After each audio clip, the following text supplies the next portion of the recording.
Summer is here, which means we all want to look and feel our best. A GLP-1 may be right for you. Visit orderlymeds.com to learn more about which GLP-1 you could be eligible for. Getting started is fast, easy, and happens virtually through telemedicine from licensed professionals. Check it out for yourself. Go to orderlymeds.com/podcast. That's orderlymeds.com/podcast. Taking care of yourself feels great. Compounded medications are not FDA approved. Eligibility required and determined by a licensed provider. Individual results may vary. See website for details.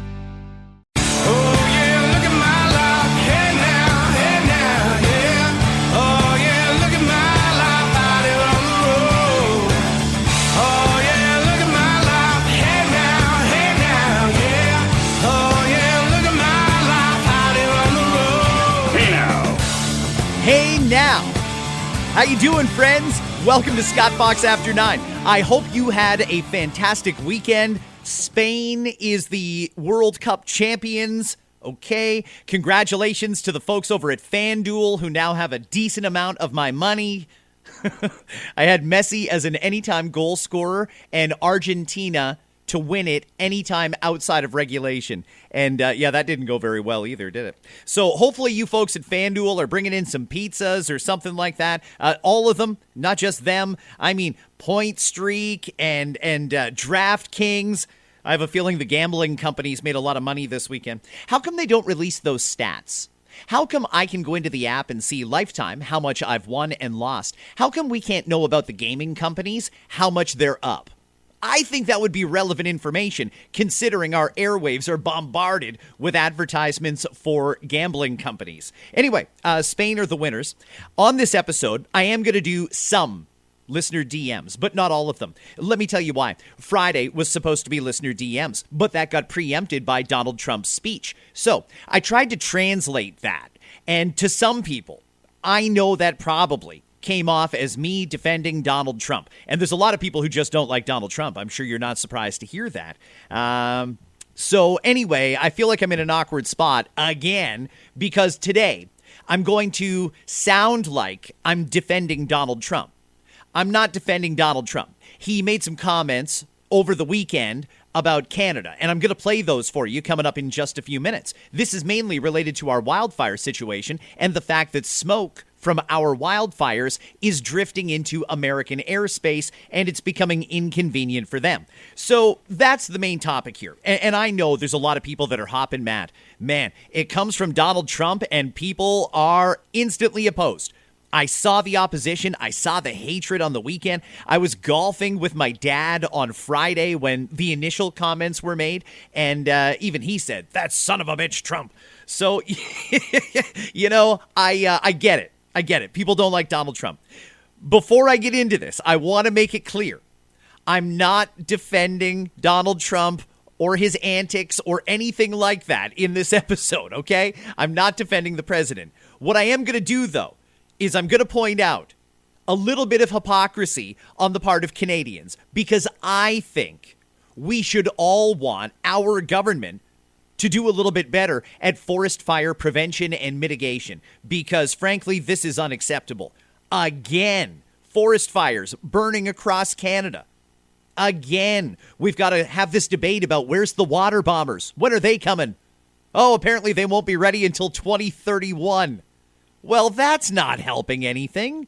So listen, let's talk about wildfires. And the listener DMs I do in this episode are all going to be related to wildfires. There's just not as much rope as you've seen in past years because this continues to happen. And the first priority is putting the fire out. You know, no matter how much we speak about what to do in the future, you know, there's gonna be a time for a conversation to be had, you know, a month, 2 months, 3 months down the road to make sure that a year from now this isn't taking place again. Right now, what is most important is that these fires are put out as quickly as possible. Mm-hmm. That is Lee Zeldin. He is the administrator of the U.S. Environmental Protection Agency. Okay, all right. Well, you know, he wants to make sure that the fires get put out, first and foremost. And then he's saying, down the line, there needs to be a conversation to make sure that we're not having this conversation again next year. And by the way, I hear from so many people that they don't remember this happening in the past. In the past, we've had wildfires, no doubt. but they don't remember this big, massive waft of smoke descending on southern Ontario. That didn't used to happen in any meaningful way or a way that we noticed or that inconvenienced people or anything like that. Maybe it seemed a little hazy outside. It was just particles in the upper atmosphere. That was the sort of thing that we used to deal with. Nothing like we're getting now. So I'm wondering, is the problem getting worse? Did the wind change? Have we done anything that we should have done to make sure that there were no more fires? And in particular, I'm thinking about the example of Jasper, Alberta. It burned to the ground. Heads should have rolled after that one because everybody acknowledges the federal government didn't do their job adequately, and that's why Jasper burned. But I thought we had a consensus going forward that we were going to make fire prevention a serious priority. I don't know that we've done that, to be perfectly honest with you. I've done a lot of research and reading on this over the last couple of days, and it seems to me budgets and spending for forest fire fighting and mitigation has gone up. So why are we having this fire problem now? Again, and it's happening every year now. Did you have a conversation with Carney from Canada today? I did, yeah, I did. How did that go? Well, it went good, but I told him, you got to stop these fires from coming in and, poisoning our air. Our air has been poisoned. I have a good relationship with Mark Carney, but, we got to stop the fires up there. If we can help them, we'll help them. But maybe they should pay us some damages or something, or we should do some tariffs. But it was terrible. You had businesses closing. In particular, Michigan, if you look at Detroit, Michigan area, they had to close everything. They had to close car plants and a lot of other things. So I've never remembered this happening. Over the last 4 or 5 years, you saw it starting to take place. I've never remembered it happening before.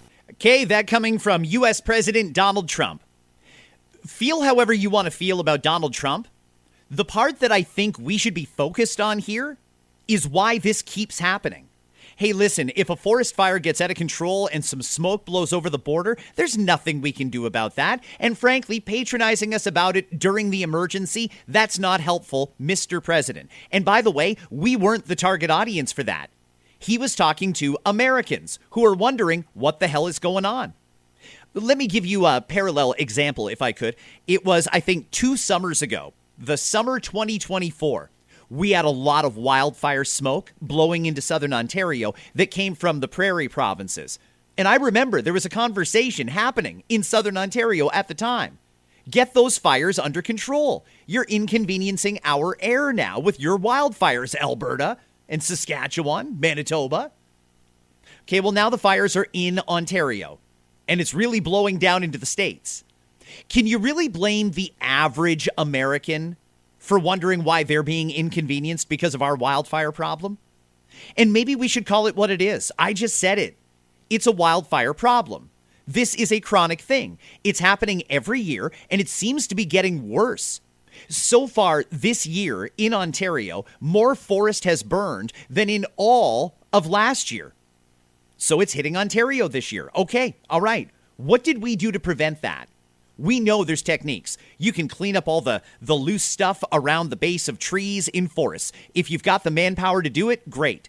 There are remote areas, obviously, where maybe that's not practical and maybe that's not even an issue there. You create fire breaks by doing controlled burns. You intentionally burn down, say, a hectare of forest. Burn it down intentionally.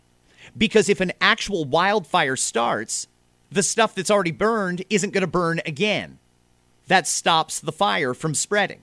Those are the sort of things that we've been doing for decades here in Canada. And I want to know, did we stop doing it? What's the problem here? Why is this happening again? Re-elected Liberal government will invest $500 million ahead of the next fire season for the firefighters and equipment provinces need. To begin with, we'll train at least 1,000 more firefighters in communities across the country who'll be able to mobilize right away when a major burn starts.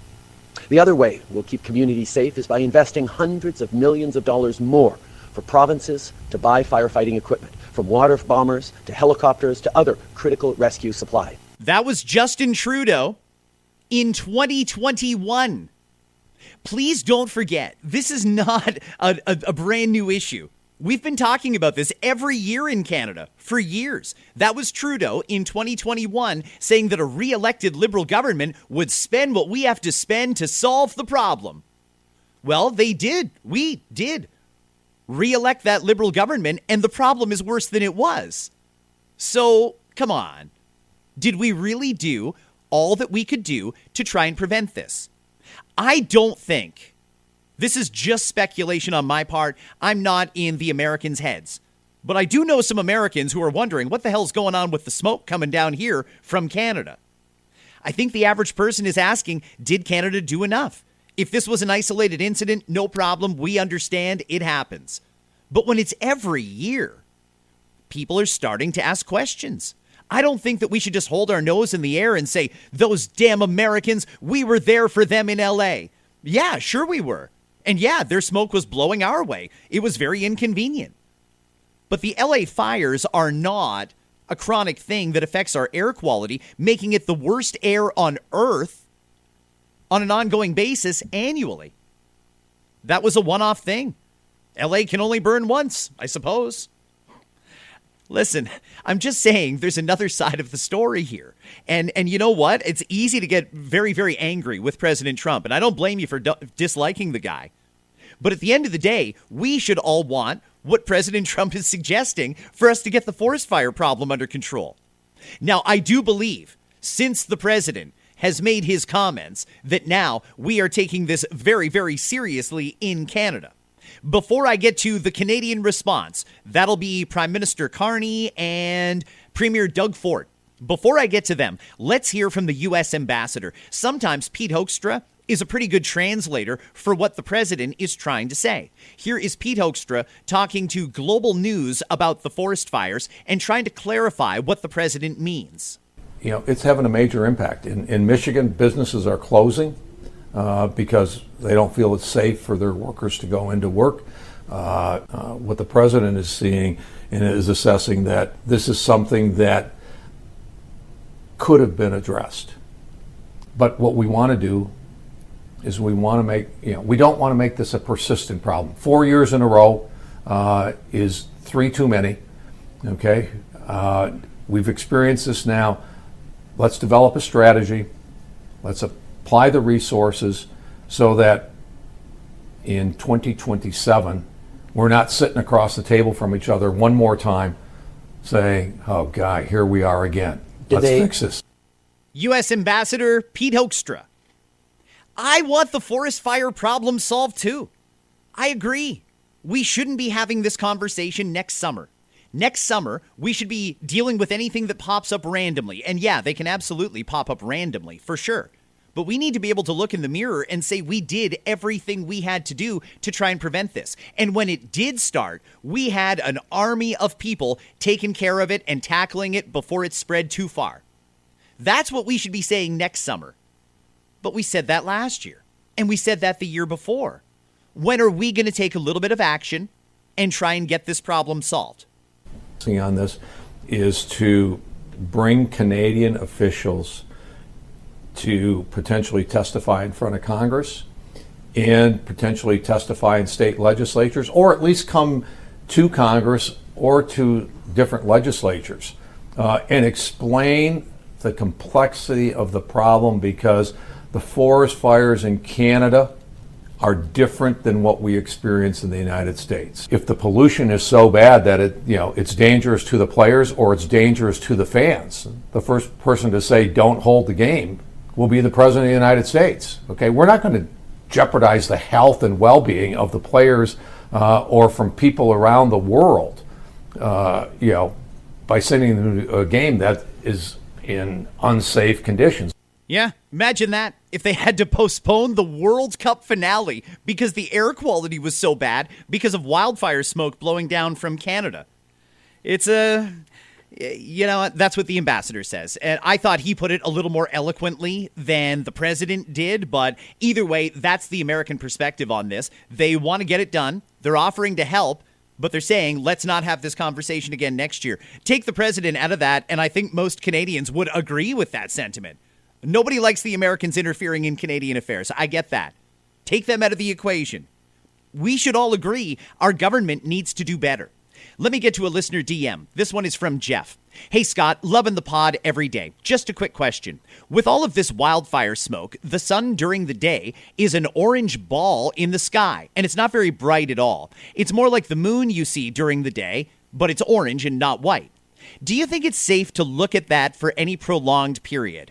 I'm just surprised I haven't seen any warnings on the news not to look at the sun. Keep up the good work. Thank you, Jeff. I appreciate that. I wouldn't look at it for any extended period of time without proper eyewear, personally. I don't think that that's ever a good idea to do that. But hey, talk to your doctor, I guess. I'm really not supposed to give out medical advice on the pod anymore. I had a bit of a legal issue during COVID. So anyway, it's here. I'll leave it at this. I wouldn't look at the sun for a prolonged period just because the wildfire smoke is blocking it out. Leave it at that. Let me do another DM, actually. This one is from Anya. Scott, you hit the nail on the head with your podcast. It has begun. No one talks about the lack of funding for forest management that would significantly help these situations before they start. Anya, I agree with you. I'm here to present the other side of the story today and to try and sift through some of the anger and the hatred. You know, once Donald Trump gets involved in an issue, it takes off and can go completely sideways. People who would normally agree with the message don't agree because they don't like him. Okay, well, listen, whether this is or isn't a distraction from the Epstein files, I've heard that a lot lately, whether this is or isn't to distract from, the gas prices and the problems with Iran, I don't know. But take the Americans out of it, and we still pretty much all agree here, Canada, we need to do more, because none of us wants to be having this conversation again next year. Everything. So, a good neighbor, and I truly believe the Americans are good neighbors. If there's some politicians out there chirping away, well, maybe what you should do rather than complain is send support, send help, because we have done the exact same thing for our American friends, and that's what you're supposed to. Ontario Premier Doug Ford, and he's absolutely right. Hey, listen, there's going to be a time to talk about what we can do to prevent this from happening next year. Now's not the time. And I get that you guys are a little frustrated down there with the smoke. It's worse here. We're dealing with it too.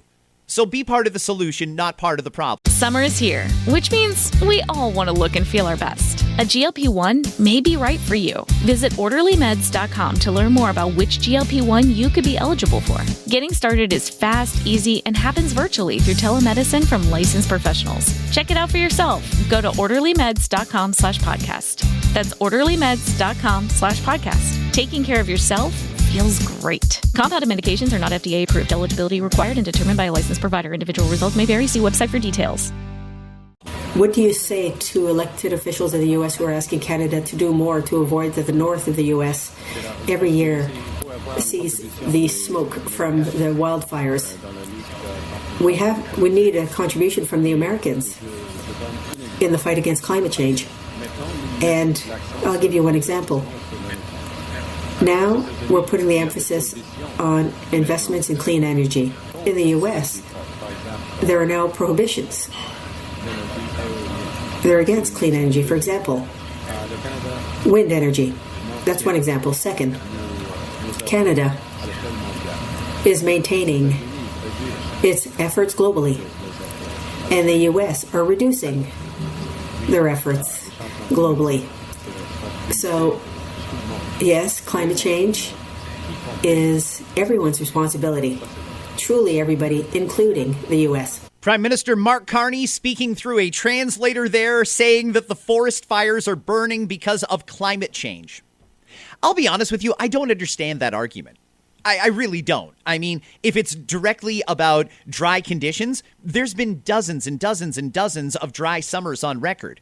How bad were the wildfires then? Is this because of more lightning? I don't think so. You know, I really want to understand the argument from environmentalists about climate change causing more forest fires. I just don't understand. So if somebody wants to reach out and give me the 411 on why that would be, I'm very open to hearing the argument. But at the end of the day, when Mark Carney gets asked about the comments that the Americans made and his one and only solution where the Americans could help here is to contribute in the fight against climate change and invest in clean energy, I mean, I might have asked for water bombers, Mark. I might have asked for satellite support and water bombers and helicopters and all these other things that could actually put out the fire. So, I think that was a missed opportunity by the Prime Minister. Feel however you want to feel about that. I just don't know that that's very helpful, really. We need practical solutions. There are Canadians that are being chased away from their homes in fires that probably shouldn't have started in the first place. And since they did, we should have been able to tackle them and respond to them much sooner. I feel horrible, mainly for the First Nations communities up there that are losing everything and they have nowhere to go. All the hotels in Thunder Bay are booked right now because of firefighters and evacuees. Now they're flying people to Toronto. It's crazy how much we're having to spend to deal with this because we didn't do the prevention stuff that we should have done, arguably. By the way, in saying that, I'm not a forest fire expert by any means, but as I understand the issue here, we do have a lot of ways that have worked for decades when it comes to forest fire mitigation. And if we had that rapid response unit that Trudeau said he was going to deliver, maybe they could have stopped this from spreading as much as it has. The administration in the U.S. and Congress people writing these letters and blaming us and so on and so forth, right? You don't get on and start threatening and criticizing because guess what? One day it's going to be your turn. And we're going to be down there without hesitation to support our neighbors, which we should be. But all the rhetoric going on there, and it's not from all Americans. I'll tell you, Americans love Canadians. And we Canadians love Americans. But to make the comments they did through the administration, unacceptable. I mean, it's two different things. That's Ontario Premier Doug Ford. It is two different things in that, yes, it is distasteful that the Americans decided to go real aggressive and start threatening to slap tariffs on if we don't control the smoke and stuff like that. That was completely uncalled for and inappropriate, particularly at this time. But when it comes to us helping each other, the Americans have offered help. They will help us just as much as we help them. We always help when we can and when we're asked to. We always do. That's something that we should be proud of as Canadians. The Americans help too. And you know what? They also have water bombers because they also have forest fires. They should be a little more sympathetic. Either way, I just want to see them working together to get this under control. And like Doug Ford said, when they need us, we'll be there. That's what neighbors do. That's part of the reason that we need to have a good relationship with the Americans. No, Governor Healy from Massachusetts called me, offered any assistance. I said, yes, we'll take whatever you can get. She couldn't provide the water bombers, but even fire personnel. So we're waiting to hear back. And I talked to Governor Walz, and they have their hands full. The fire, I think it's the second largest, if not the largest now, jumped from Minnesota over to Ontario. But isn't it, I find it a shame, the administration in the U.S. and Congress people writing these letters and blaming us and so on and so forth. They have a very short memory. We had the water bombers, everyone ready, going over to California. It was last year. We sent down hydro linemen down to the Carolinas and Georgia to help out. That's what neighbors do, right? You don't get on and start threatening and criticizing because guess what? One day it's going to be your turn. And we're going to be down there without hesitation to support our neighbors. I mean, Doug Ford is right. We do help when each other needs it. But you know what else neighbors do? They're just generally good to be around. Good if you need them, good support. There's a lot of reasons that having good neighbors is great. Are we being good neighbors? Canada has really gotten a bad reputation in some states because we banned U.S. alcohol, whereas the U.S. never banned our alcohol. Talking about that this weekend, U.S. Congresswoman Claudia Tenney. She was on Fox News. This is her take. And let's start right there with this liquor snafu. Exports to Canada down, 70%, the imports coming into Canada of alcohol. What has been the impact and what's behind this? Yeah, look at Maria. My entire northern border of my district in New York 24 is with Canada. They've been a long-time great trading partner. They're important for our national security and our defense. They're a Five Eyes partner. I have a long-time history of going to Canada. I'm a graduate of the Silver Broom Curling School, believe it or not. I used to show my horse up in Canada. They're great partners. But right now, this moratorium on spirits, wineries, and distilleries, and also beer, against American products is really petty. When you think of the billions of dollars that we have in essential trade with Canada, they're smelting for copper, aluminum, steel, all those things, energy, and yet they're picking this petty issue because President Trump, had some rhetoric for Canada, but they really need to come to the table, and that's why I'm saying, they're affecting our industries. They're affecting us with this moratorium on spirits in most of the Canadian provinces, not all. Alberta and Saskatchewan still sell American products, but it's hurting us and it's hurting our industry. And I have the Finger Lakes wineries in my region. I have a lot of great spirits manufacturers. So, we're just asking Canada, come to the table and be serious about the real things that are going on between the United States and Canada. Well, there's an American perspective. And to be honest with you, I think that the average American who watches Fox News and heard that probably thought that was a very reasonable position of them, and it probably felt like Canada was being unreasonable and petty, to use her word. Interesting. I don't know what kind of a reputation we've got in America. I know that we think a lot and we try and draw a distinction. We don't have a problem with the Americans. We've got a problem with one American. I just hope that America's not taking it too personally and starting to think that we've gone anti-American. The messaging that their media gives them is very different than the messaging our media gives us. So I don't quite know where we're at there, but I just hope that we get this resolved before any more damage is done to the relationship. One more DM to read. This one is from Trevor. Scott, I think you're onto something with us not putting our money where the problem is. I did a quick Google search. All of our climate action reduces our CO2 by 2 megatons per year, whereas our forest fires create 2.3 gigatons. If we just focused on that alone, we could be far more than anything else. Trevor, thank you. I don't need to repeat it. We need to do more here in Canada. You don't have to like who pointed it out. You don't have to like being called out. I know it sucks, but that's the reality. You heard earlier in this episode, Justin Trudeau in 2021 saying we're going to fix this problem. Well, now we're halfway through the summer of 2026, and now they're saying don't let it happen again next year. So let's work on that. Let's work together and try and prevent that from happening. And let's create these rapid response forces full of water bombers and professional firefighters that if a fire breaks out, they can be deployed within hours and they can have it under control before the problem gets worse. Let's save our national canopy. We shouldn't be okay with our forests burning down. Friends, have yourselves a great day. Brand new episode coming your way tomorrow right here on Scott Fox After 9. Pat James and The Whole Truth Now. This is Hey Now. Oh.